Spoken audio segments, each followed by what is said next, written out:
vous a peut-être parlé des mythes de l'IA, à travers de la littérature, à travers des films.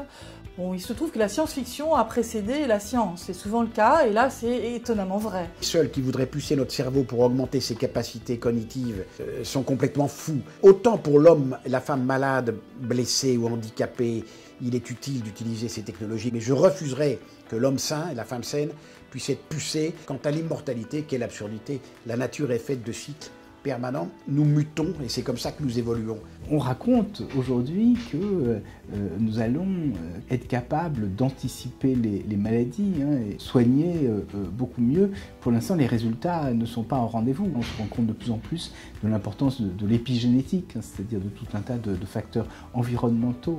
Et donc nous avons encore beaucoup à faire.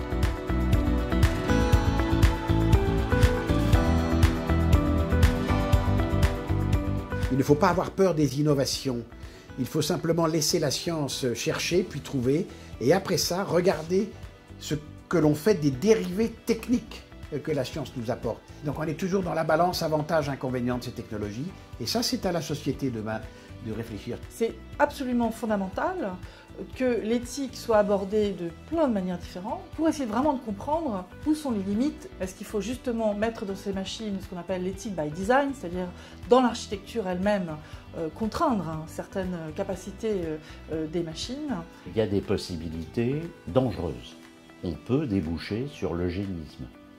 On peut déboucher sur des manipulations génétiques, sur des erreurs. La médecine, ce sont des grandes réussites, mais aussi de grandes erreurs. Et il nous faut en être bien conscients.